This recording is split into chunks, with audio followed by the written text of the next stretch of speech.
Thank you for tuning in to Exeter TV. Exeter TV is the town's public and government access channels, available on Comcast Channels 6 and 22. Channel 6 is your channel. If you have an idea for a program, want to host your own talk show, or submit a film, we're here to get your content on television. On Channel 22, we bring you live and replay coverage of government meetings and other town updates. A third channel, Blue Hawk Media, is operated by SAU 16 and can be found on Channel 8, with all your school sports, events, and meetings.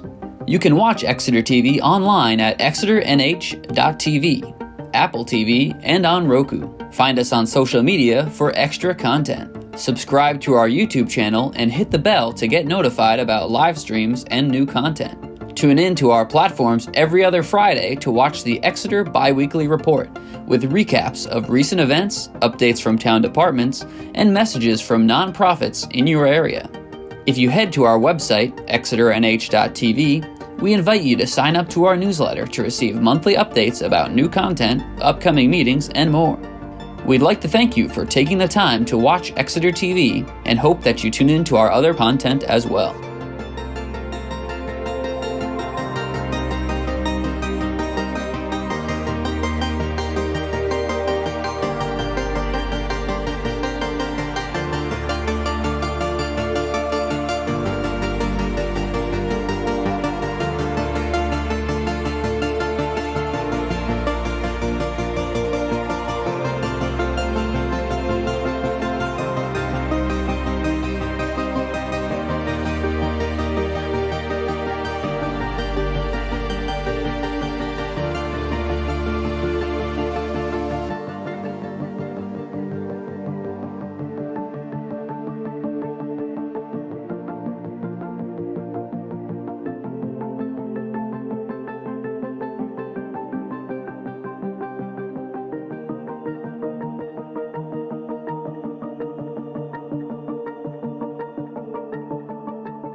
I call this meeting of the Pairpoint Park Stakeholders Advisory Committee to order. My name is Steve Jones. I am the chair of the committee.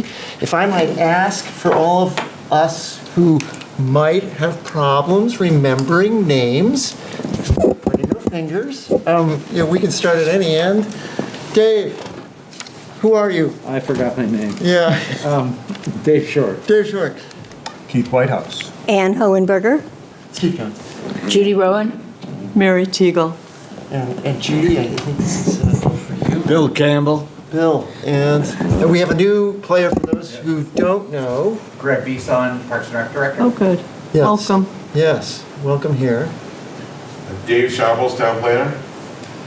Joe Stagnone, town resident. And aerial photographer. Yes. Who sent us a wonderful clip of the site. Hello. We were just doing introductions. Hi. And you are? Susie Stone. Suzanne. Yeah.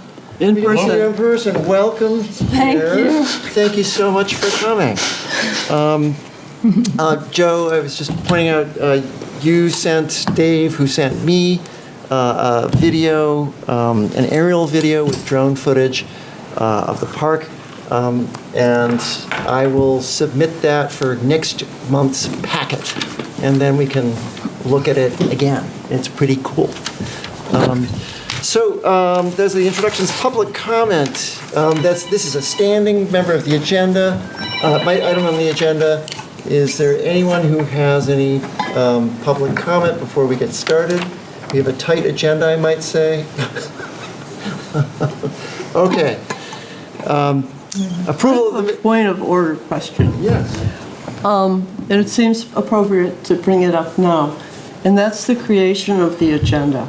So Robert's Rules of Order are parliamentary. Usually, in my experience, there's an opportunity at the beginning to add things to the agenda or propose and then vote on it. So that's part one. Part two is how do we build the agenda in between meetings? Good question. So, first, yes, during the public comment period or elsewhere, you can simply say, I'd like to add something to the agenda, and I will consider it. Okay. Secondly, how do we build the agenda? I take comments during the meeting. This is my role as chair of the committee. My role is to set the meeting's agenda and then to lead the discussion. So in this place, it's the following discussion. Send me your comments, please, your concerns, your thoughts, email, call, it's all fine. I will have a comment on that, but I will assemble the agenda and I will post it. And I will post it in adequate time so that you folks can review it. And should you say, yo, Steve, I think you missed something, I will post a revised agenda, as I did for this meeting. I posted an agenda and then we revised it. Now, as the chair, I will reserve the right not to put certain things on the agenda. So if you propose something that I think is, that's not just germane right now, or we can discuss that later, I'll not put that on the agenda. And I'll privately say so to whomever contacts me. But please send me your comments. That rolls into another discussion. If I could jump ahead to the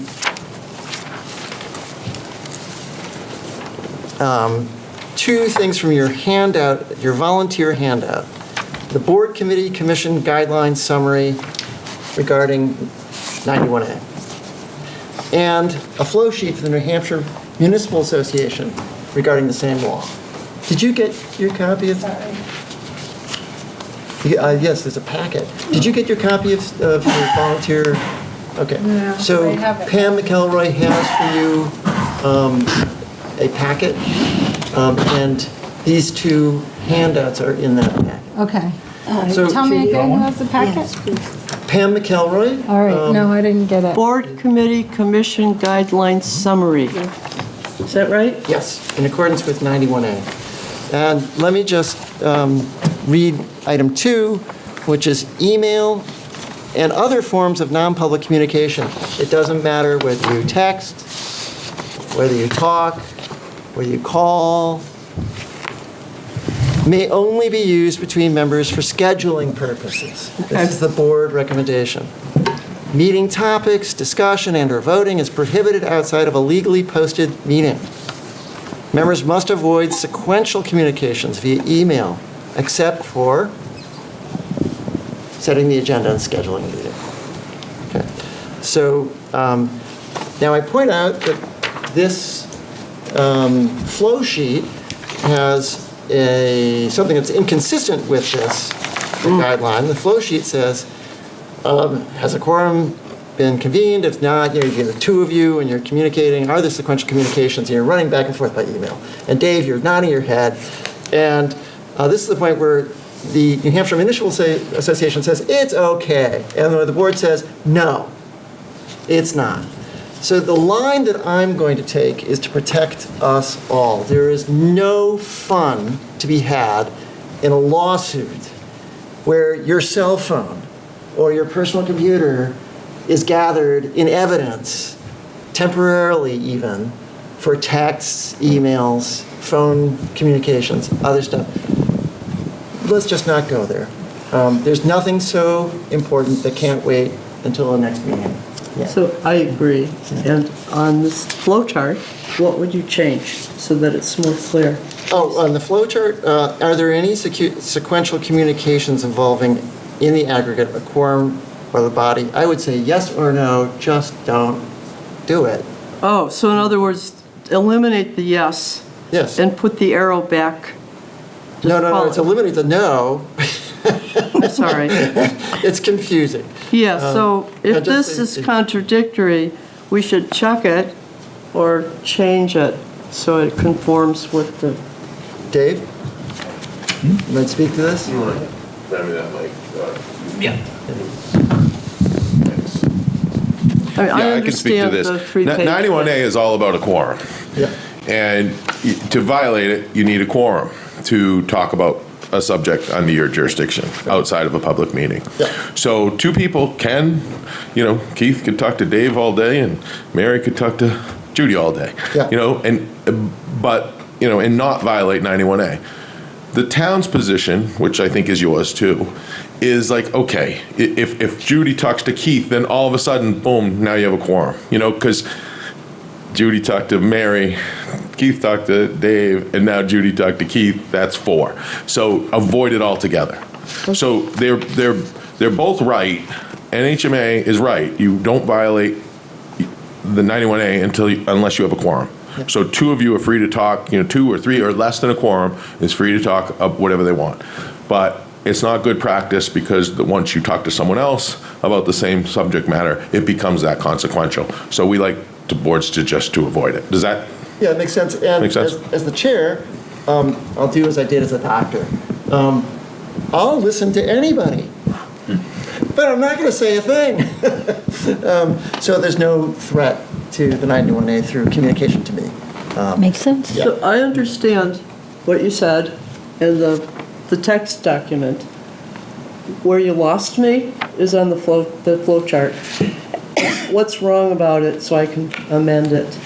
Well, it's technically correct, although it is not consistent with the town's position, and it's straight from the historic, has a quorum, go to the right under no, so you're talking with Dave.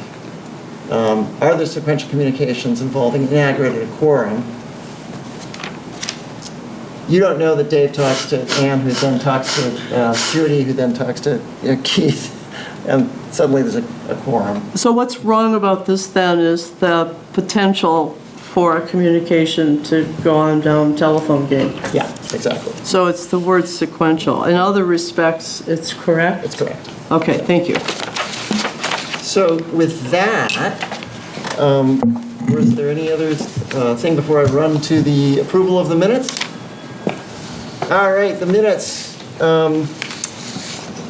The only suggestion I have is, did we start at 5:30? 5:30. Yes. Oh, So not 5. So, yeah, could we amend that? And it's not page 1 out of 8, it's page 1. are we in It's a- pretty minor. Thank you, Dave. Yeah, no, for I taking- thought we started at 5. That's what I wrote down. Yeah, well, I thought it was 5:30. 5:30. Yeah, 5:30, okay. Well, I have a motion, or it's not a motion. I propose that we not vote on anything until 5:30.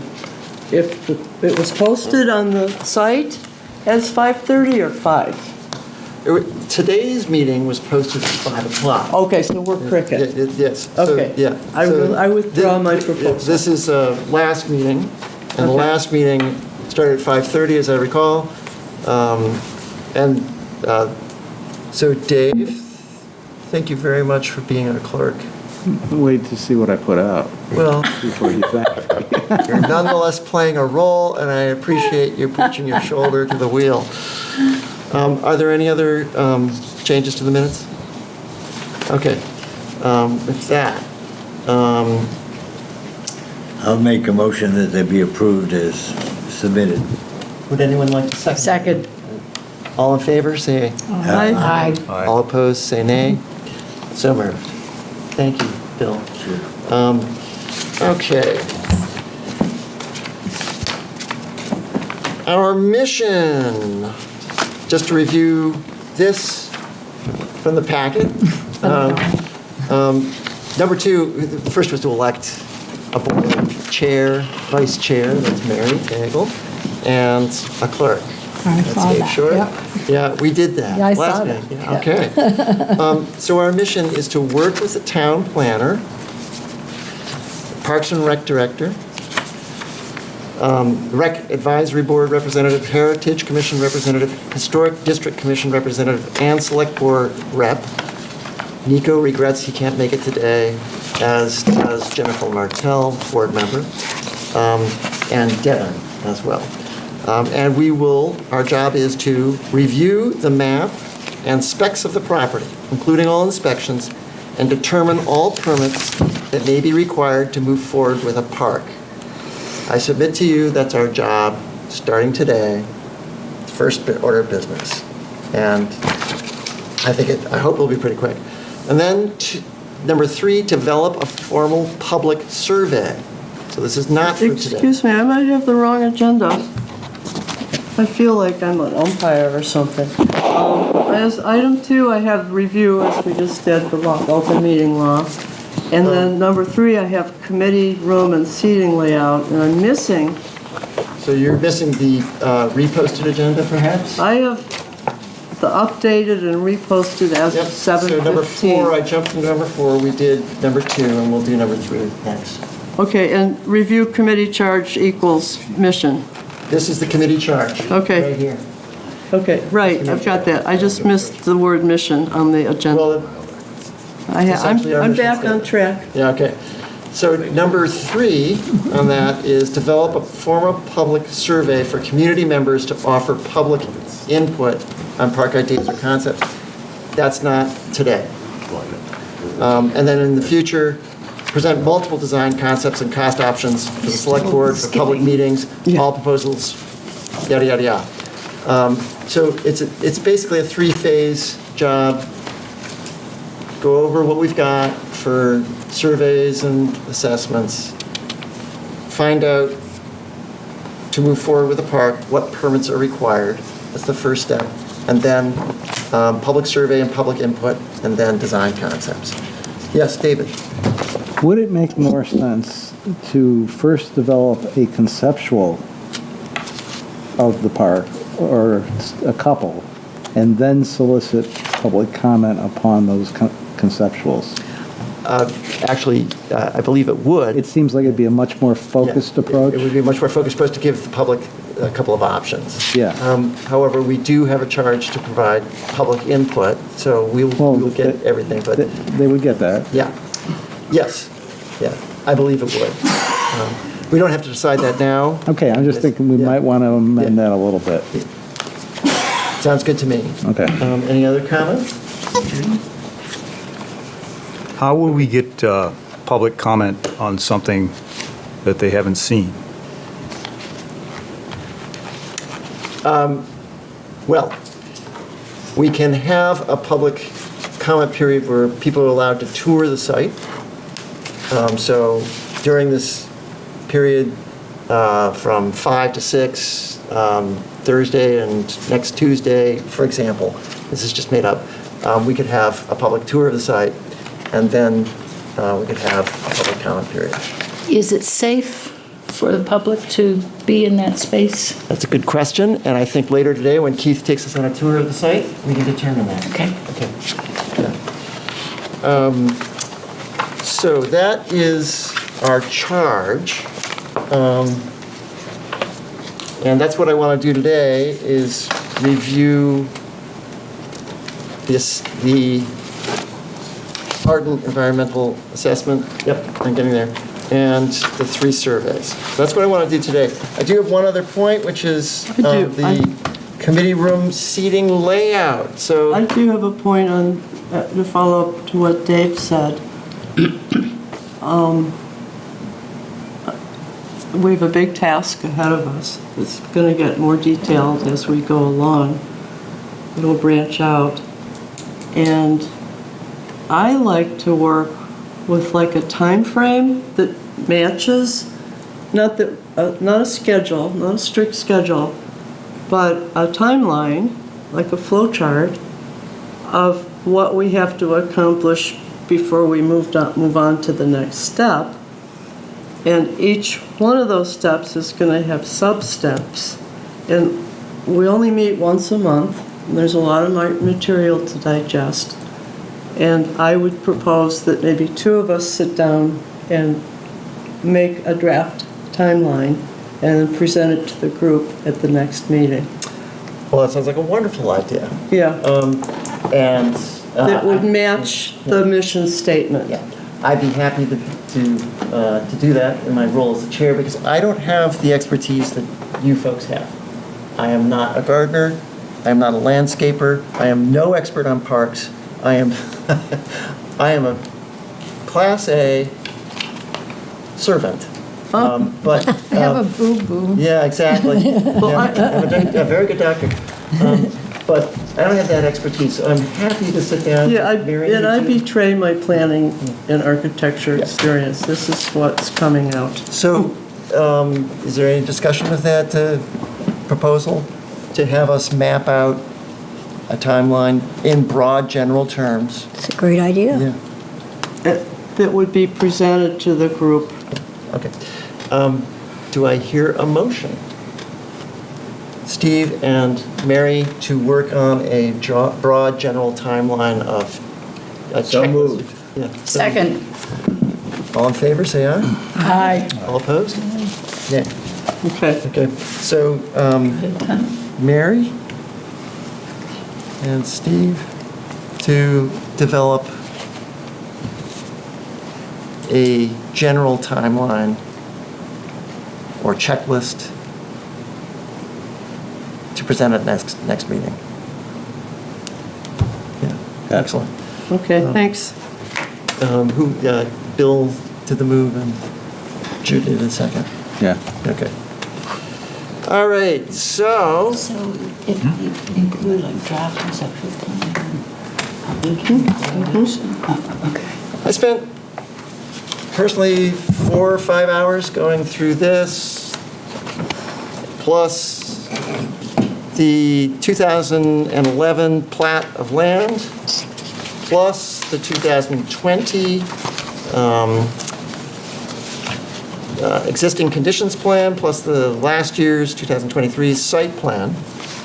And I came up with the summary that I sent around and we posted as well. I thought I might briefly run through this, and that it'd be okay for folks to interrupt if they have questions, thoughts, or disagreements with what I found. And then we could go to the site afterward. Does that sound reasonable? Okay, I'm gonna whiz through, but stop me if you have something that strikes you. So, wonderful news, we have an environmental assessment that the site is a low environmental risk. And according to Ardent, has No wetlands, no bedrock, no storage tanks. This is something that I used to work for the Environmental Protection Agency years ago. We don't have any storage tanks, either above ground or underground. No oil or hazardous materials, no HVAC systems, PCBs, elevators, stained surfaces, distressed vegetation, fill, underground structures, drain sumps, grease traps, gas traps, oil water separators, oil utilities, or mold. That's all good. Not likely to have any asbestos. No lead paint was noted. I can't believe that there's not some lead paint in the soil. Because Is it okay to interrupt? Sure. Did they take samples, and did they do any No. probes? No, they didn't do any samples. Okay. No sanitary waste disposal system was noted, but there's a 4-inch cast iron pipe, which is undoubtedly the sewer line from the site, and there's a 10 feet to the east of that, there's a 2-inch cast iron pipe, which I think is the gray water line to the sewer line. And then there's a copper pipe east of that, which is the water source, because this was housing at one point.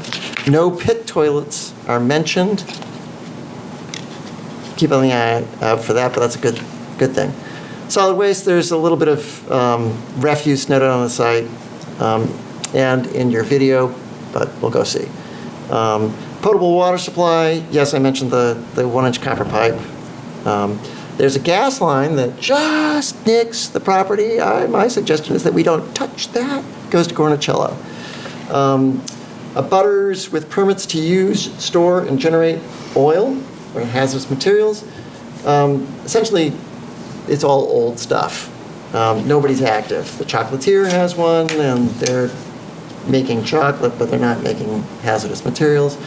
Clifford and Franklin Street used to be a car repair shop.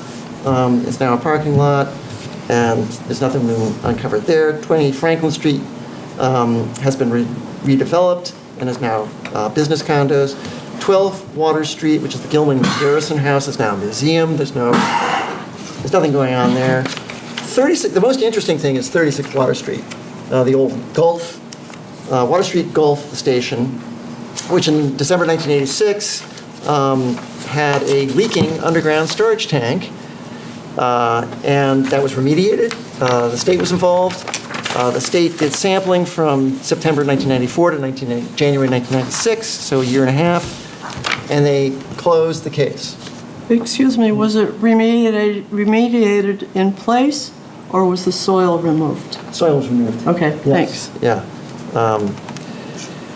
And yes, lust. Lust is the term for leaking underground storage tanks. That was in part of the division that I worked in at the EPA so many years ago.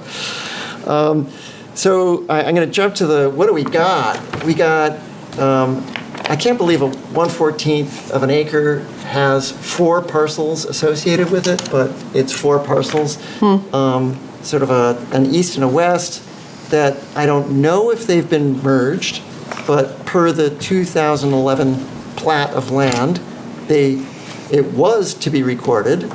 Parcel A is a separate parcel, and that's just the 226 square feet inside the concrete retaining wall.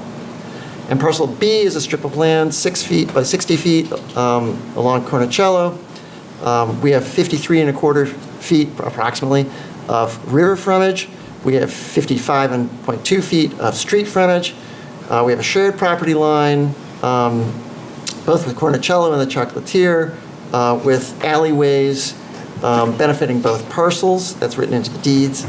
And the deeds are from 1893. It's a long time ago. It's zoned waterfront commercial, as far as I understand, and from the plats, that's what they say. There are easements, one to the town, which is now meaningless. There's a second one that I have a question about, which is to the New Hampshire Department of Fish and Game for access to a fish trap, which they dismantled when they remediated and took down the dam. So that easement may still be in place, although I don't believe it has any purpose, and one thing to consider is, when we consider things, is to ask the town, might they seek to eliminate that easement? There's no need for New Hampshire Fish and Game to access that property, the New Hampshire Fish and Game. I don't know if you want to fight that fight, but we'll talk about that later. I'd like to note that the concrete structure related to that is still existing. It's just that they took out the mechanics, whatever they were, the ladders and weirs. But the concrete that you see as you face the river, it's on the left. And that is the concrete retaining, there is a concrete retaining wall in front of the river, and in fact, the mechanics of the fish trap were outside that retaining wall. Right, and there's a variation. I had this information from the biologist who's been studying the fish in the river. And he pointed out to me that downstream on the Cornicello side, that would be the chocolatier side. the chocolatier side, there's the concrete retaining wall goes, and then there's a variation. That's the fish trap. Yes, or ladder, or whatever it was. I believe it was a fish trap when I last talked to the, it's to okay. the Fish and Game guys, when that was 20 years ago. Well, this was about 2 months ago, and I don't remember if it was a trap or a ladder. It was, well, as I recall, it was a trap, but that's not important. So the chain of title that we have is from 1893 forward. The first owner was the Exeter Manufacturing Company, and I'm going to jump ahead to say, gee, wouldn't it be interesting to involve Barbara Ramkunis? And that was one of my charges, and I didn't have time before going to Portugal, and so I'll contact her next week and ask her what can she dig up that's fun about this site. I dug a little bit up with her. Oh, you did? Yeah, just trying to figure out what would be before 1927, because that's the one that seems to be the key. And it goes back in 1826, I think, is when the Exeter Power, whatever it is, Manufacturing Company. They bought up all the little dams and mills that were on the river, and they got control, and from there on it was their river. But there is some evidence that she has that there was, as we would imagine, since 1640 there would have been dams in that Here's river. our next motion, Dave. You ready? I'm sorry? You ready for a motion? Okay, I'm going to move. I'm going to move that Bill Campbell and anyone else and I go down to the Exeter Historical Society and sit down with Barbara Ramkunis and get a I can report. develop what I have a little more than I did. Yeah. But there are some huge records there from, like when they went to take the dam out, they did a huge study. I mean, really keep you awake all night. Will it? You sure it won't put me to sleep? And they have some maps and whatnot that show buildings in certain spots, like where the Sea Dog is now. There was a building. Are you interested in drafting something more of a report? Sure. If I did some, but if people want to know, we'll do. Yeah. Because I thought, we're getting way down the line, that somewhere we need to acknowledge the history of that place. So here's the motion. You think we need one? No, I move that Bill submit a report sometime in the next few months Okay. on the historical nature of this piece of property, aided by the Exeter Historical Society. Do I hear a Second. second? Is there any discussion? Yes. Yes. I too talked with Barbara, Oh, wonderful. and they have a lot of material, and most of it's precious and delicate. And she told me it would take about a week for her staff to dig it out. And I think maybe there are members of the advisory committee and the public who may want to see some of those original materials. Not that, but that somehow, could she put them in an archival box and provide for committee members to go look at it at some point? So far, I didn't come across anything that I think would be like plaques or something that would be framed. And most of it's in big, long reports, and you have to go down, and then they have a little section about the history or, how it was developed. Right, and she indicated both, and that there's some archival material, whether it's drawings of the site or photos or... It's beyond the purview of this committee to ask anything of the Historical Society other than, can you provide some information? They're not an arm of the town government. No, I'm not proposing that. Yeah. I'm proposing that as they pull the materials out of the archives, that they set them aside. We can ask them to do that. Yeah, I think she said she would. Oh, well, yeah, Yeah. we certainly can ask, but it's beyond our purview. So I can say we can ask. Yeah, I'm not, Yeah.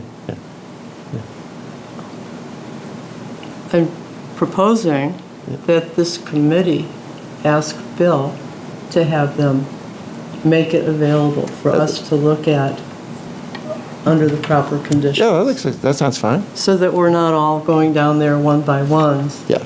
Anyone who's interested in handling this stuff.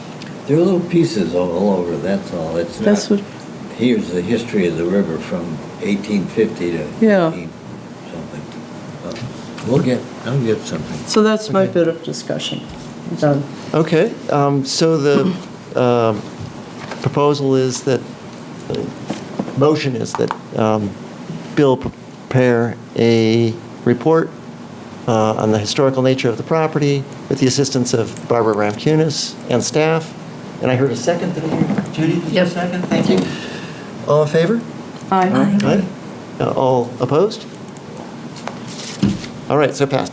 There are granite foundations on the property in the southwest corner, which is important because we can harvest that for benches, which is something that I believe the previous owner was thinking about doing themselves before they donated it to the town. All foundations are within the property lines, which is important. So we don't have to worry about pulling a stone that's half on their piece of property. The site will require shoreland protection permit. Could I ask a question there? Dave, No. It does not need a shoreline What? permit. It does not need. Right, that's what I was gonna ask. We asked for an urbanized exemption and we were granted it. Okay, asked for an urbanized, Urbanized shoreline exemption, and we were granted it. who granted it to us? The State? state, yeah. Yeah, Department of Environmental Services. Well, the Commissioner of DES. Okay. It goes from the library all the way to Swayze, doesn't it? Yeah, it goes on the north side of the river. It's the library, Founders Park, and on the south side, it's basically from the Long Block all the way down to PA Boathouse. Yeah. And you said that at the last meeting, I remember. Yeah. Yeah, I don't know if it had been approved at that point. Maybe not. But yeah, maybe I did say. So I might ask, just generally, we have a clean site. It appears that we don't need a shoreland protection permit. From your perspective, is there any other permit that we need to build a park? No. It's a municipal project. It's covered by governmental land use, 674, 52, I think, 52 or 54. I don't have it. And governmental land uses are, you go ahead. You don't need any, unless we do, if you do lighting, then you're going to need an electrical permit. So there are building permits if you do, you put mechanical in there. I'm not suggesting we do, but, those type of permits would be required, but we don't know that. Just to, if you were to just, put a park in and, put, landscaping and so forth and hardscape, that requires no permits. So,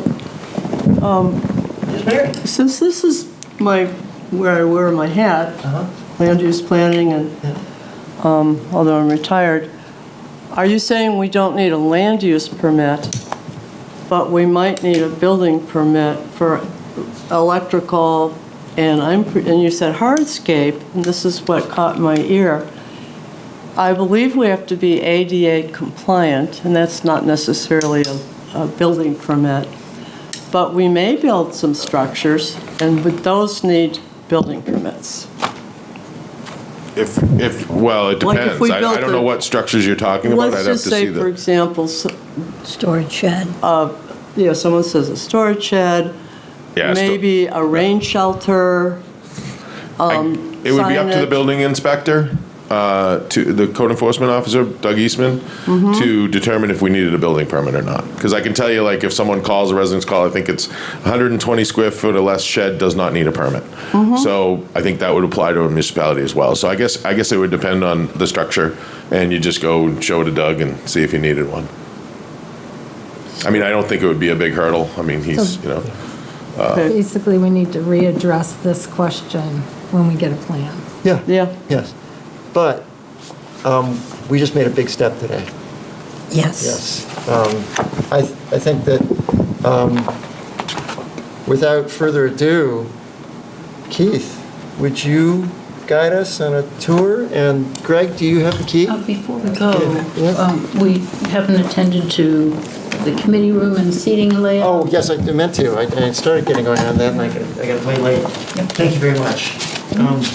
And then I Choose also the have one thing that I want to point out before we go. That fence that is now there is dangerous. Someone could lean on it, it could fall over.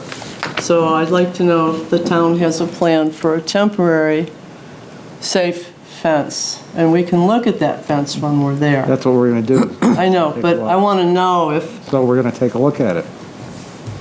that's what I just said. And let's see. And I'd like to know if Dave knows, is there something in the budget to make a safer fence until the grand opening of the new park?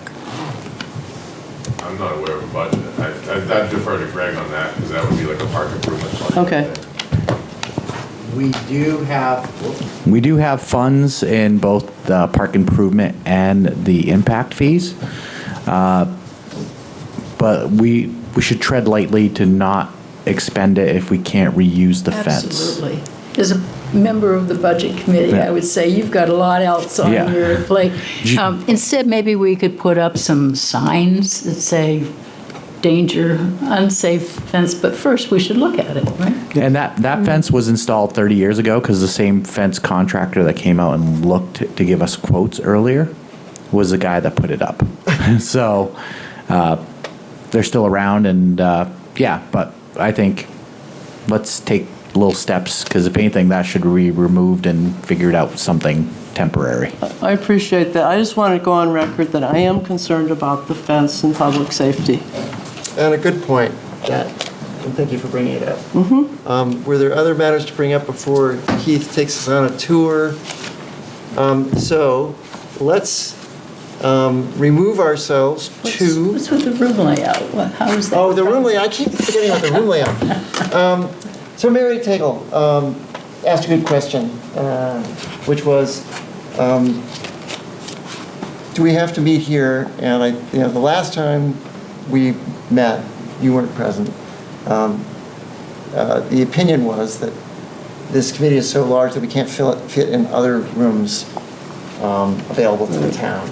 So we're stuck with this room, and the layout is rather permanent here. So the budget committee meets, and we have other tables around for whatever configuration that we need. So we have a larger committee, and we just extend out tables so that everybody can sit in a more equitable arrangement. And would that be possible? And yeah. Yeah, there would be a big square of these white tables over, outside that. So no one would sit up where you're sitting. Everyone sits at this big rectangle table. Well, what do people think about that? Yeah. Well, yeah, would it be two tables, so it's kind of fat, a wide table? It would be a rectangle. Oh. Or however big it needs to be. Right, so with a hole in the middle. Well, yeah, or you could probably, with us, we could probably fit around, you could put it together. Yeah. So it's two. Yeah. Exactly. 1, 2, 3, 4, 4 all together, sit around the table. So the reason I Can I brought ask it, what the issue is? pardon me? What the issue is with the, I was just gonna, the reason, I think I spelled it out when I sent an email to Steve asking for us to talk about it, that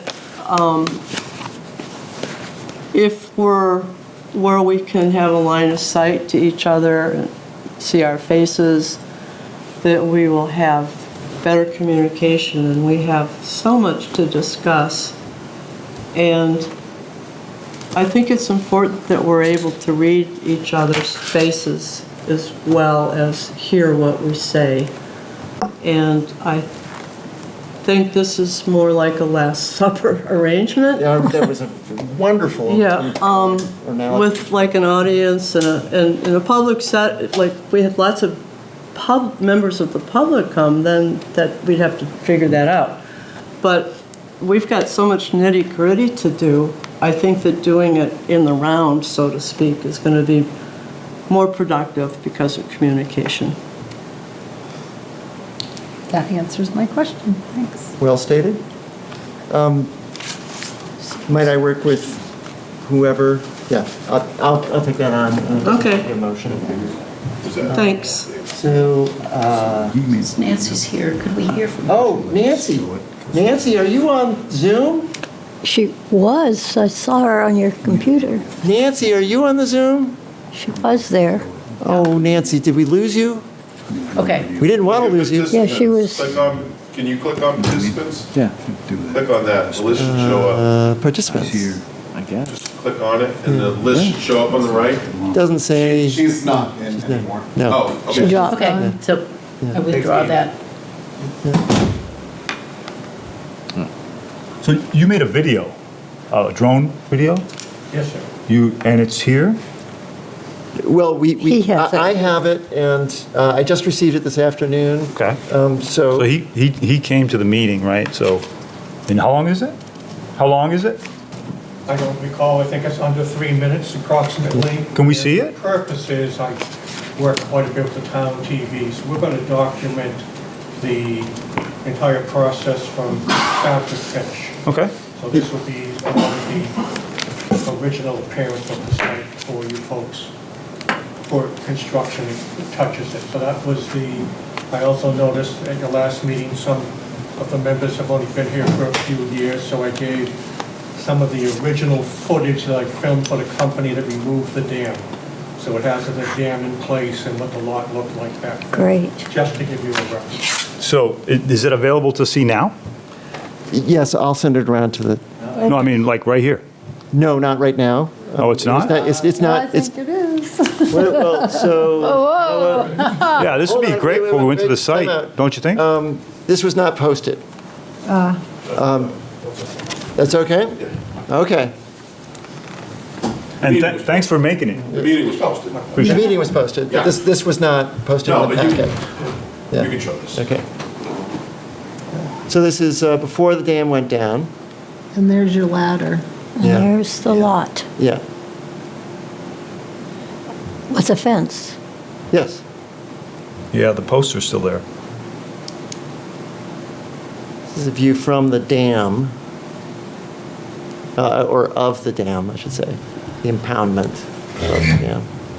And this is after the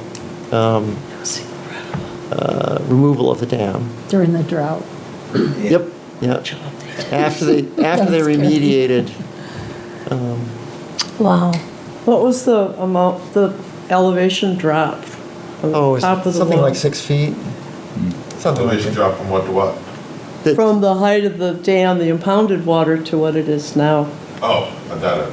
It's about 6 feet. Yeah. Yeah, just roughly.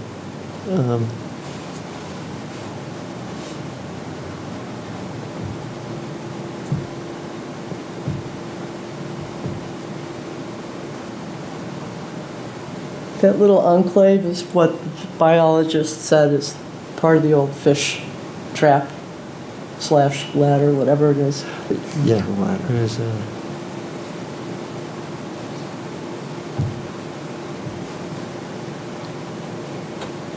That's the foundation. And a close look on the right will show you the old sewer line, the cast iron pipes. Was that foundation used by the church too? Or went all the way through? Church, I don't believe there was a church on this property. No, I'm sorry, no property. Yeah, No, there was a sawmill at one point. yeah. Sawmill. So, Residence. Yeah, So- but then there were shops. Is that riprap new, Dave? On the, The riprap, I believe, is new. on this Since- slide? since- Down on the side of the river? Yes. Yes. Yes, since Okay. 2016 or so. That was part of the removal. Yeah, Yeah. yeah. Bell and Flynn did that. Great job. So as we zoom in here, things that I'm noticing beside the debris, I'm focused on, very much on those 3 pipes. 4-inch pipe on the right, you can't see it right now, but I hope to be able to see it after our review. And the 2-inch pipe, which I believe is gray water, and the 1-inch or 3/4 inch that is water. And that water can be very important to us. Are they abandoned?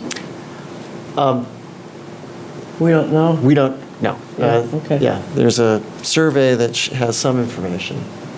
Nothing comes out of them during a heavy rain. Oh, you've checked? I have. Nice. Yeah. Great. That is, thank you very much. Yeah, I don't have wow. to post that next month. Yeah, That I is appreciate you beautiful making that, video. man. That's strong. Yeah. Thank you. Joining you today to Judy, take some ground. My some printer pictures. Yes. got ambitious and made Once again, Joe Stagnone. Did I get the of the beginning. Stagnone? Okay, that- my apologies, but thank you very much. I've got copies. Wonderful video. I printed them. You did Keith, could you lead us on? So are we going to finish down there? We're going to finish down there. You can ask questions, you can make motions. So The we're, meeting so we're continues. taking a recess, going to the river to continue our meeting. We're reconvening at the site. Yeah, Yeah. okay. Yeah, it's part of the meeting. I have an extra printout. My printer went mad, if anyone wants the survey. Yeah. Bring it with you if Okay. someone wants. I'm sure someone may. Before 6 or after 6? Judy, Yes. so we can keep going.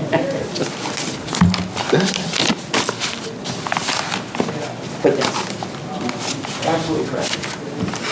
You're not a gardener, so maybe you're interested in gardening.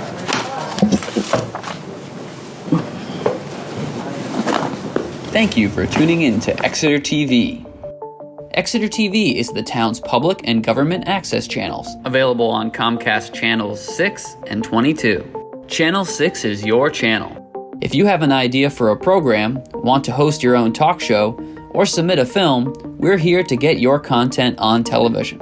On Channel 22, we bring you live and replay coverage of government meetings and other town updates. A third channel, Blue Hawk Media, is operated by SAU 16 and can be found on Channel 8, with all your school sports, events, and meetings. You can watch Exeter TV online at exeternh.tv, Apple TV, and on Roku. Find us on social media for extra content. Subscribe to our YouTube channel and hit the bell to get notified about live streams and new content. Tune in to our platforms every other Friday to watch the Exeter Biweekly Report, with recaps of recent events, updates from town departments, and messages from nonprofits in your area. If you head to our website, exeternh.tv, we invite you to sign up to our newsletter to receive monthly updates about new content, upcoming meetings, and more. We'd like to thank you for taking the time to watch Exeter TV and hope that you tune in to our other content as well.